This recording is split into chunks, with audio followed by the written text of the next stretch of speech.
Imagine holding a board that can survive fire, rain, termites, and time, yet started as dust, pulp, and water. You see it on walls and ceilings, but most people never think about what it takes to make it. Inside a factory, this quiet material goes through heat, pressure, and chemistry that would surprise even experienced engineers. Today, you and I step inside that hidden world. And by the end, you won't look at a wall the same way again. Think about this.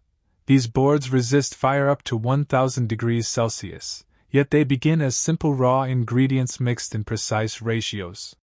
You hear conveyors humming, water spraying, rollers turning like giant clocks. The air smells faintly of wet cement and cellulose. Every second, sheets are forming, pressed, and cut with machine precision. But here's the mystery. How do soft fibers turn into something this tough? Everything begins with limestone, mined from quarries in countries like China, India, and Brazil. Massive drills break rock that's over 90% calcium carbonate, then crushers grind it into fine powder. Each ton travels hundreds of kilometers by truck and rail before reaching the factory. You can almost hear the crunch of stone turning into dust. But limestone is just the first piece of the puzzle. Now add silica sand, often sourced from riverbeds or desert regions with purity levels above 95%. It's washed, dried, and ground to microscopic particles. When you run it through your fingers, it feels like soft powder, but inside the factory, it becomes a strengthening agent. This sand travels thousands of kilometers across continents. And here's what most people never think about. Its journey costs more than the material itself. Then comes cellulose fiber, often derived from sustainably managed forests in Canada, Sweden, or Indonesia. Wood chips are chemically pulped, washed, and refined into soft fibers. These fibers act like microscopic reinforcement bars inside the board. You smell the faint woody scent mixed with moisture.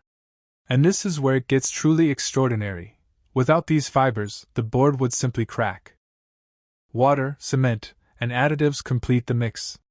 Portland cement, made at temperatures above 1450 degrees Celsius, arrives in bulk silos.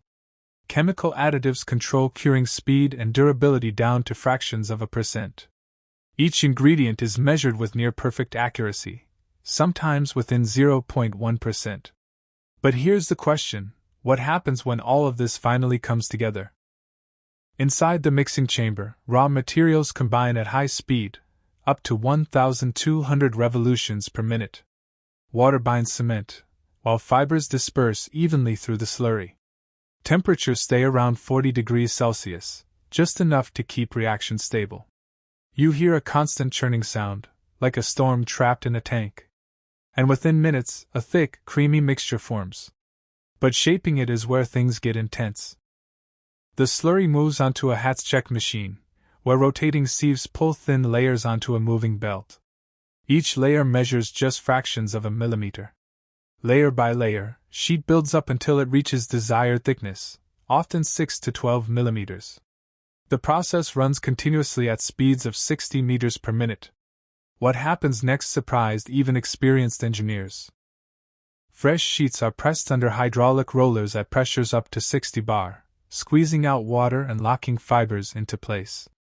You hear the deep rumble of machines as moisture drains away. The surface becomes smooth, dense, and uniform. The temperature rises slightly, and steam curls into the air. But the board is still fragile, far from its final strength. Now comes curing, the stage that changes everything.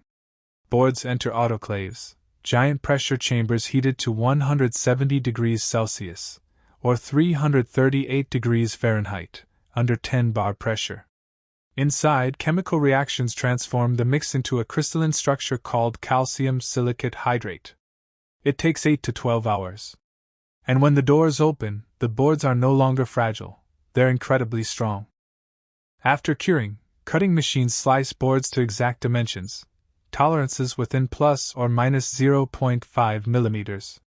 Blades spin at thousands of RPM, sending fine dust into extraction systems.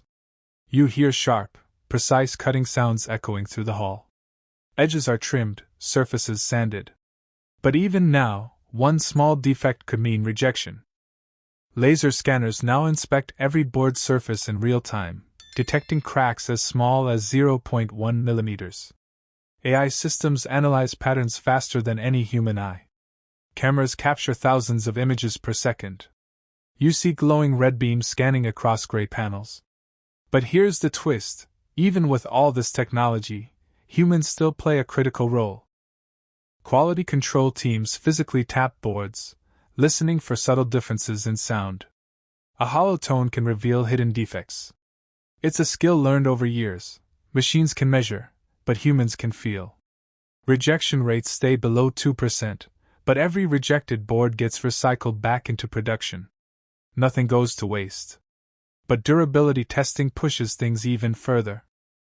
Boards undergo stress tests, bending forces, impact drops, and fire exposure. Some face temperatures over 800 degrees Celsius, others are soaked in water for days. International standards like ASTM and ISO define strict limits.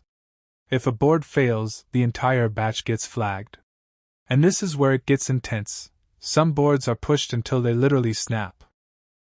Every year, the world produces over 35 billion square meters of fiber cement boards. That's enough to cover entire cities multiple times. The global market exceeds $15 billion and continues to grow rapidly. China leads production with over 40%, followed by India, Brazil, the United States, and Indonesia. But here's what makes it real: millions of workers depend on this industry. 50 years ago, asbestos was commonly used in similar products. Today, it's completely replaced due to health risks. Modern fiber cement is safer, stronger, and more sustainable. Production efficiency has doubled, while emissions have dropped significantly. Imagine entire factories evolving to protect both workers and the planet. But the future holds even bigger changes. Did you know some fiber cement boards can last over 50 years without major degradation? Did you know they're used in hurricane-resistant buildings? And here's the shocker: some boards can withstand direct flame for over an hour without structural failure. These are not just construction materials, they're engineered shields. But what happens when they leave the factory? From rock and sand to fiber and fire, you've seen the full journey. You've heard the machines, felt the heat, and watched chemistry turn raw elements into something extraordinary. Most people see a simple panel, but now you see layers of science, precision, and human skill. And once you see it, you can't unsee it. The next time you hold one of these in your hands, remember, it didn't just appear. It was born from the earth, shaped by fire, perfected by technology, and approved by the strictest standards in the world. That's not just a product.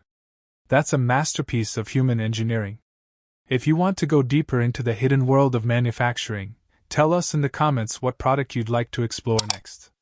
Like this video, subscribe to the channel, and we'll see you inside the next factory.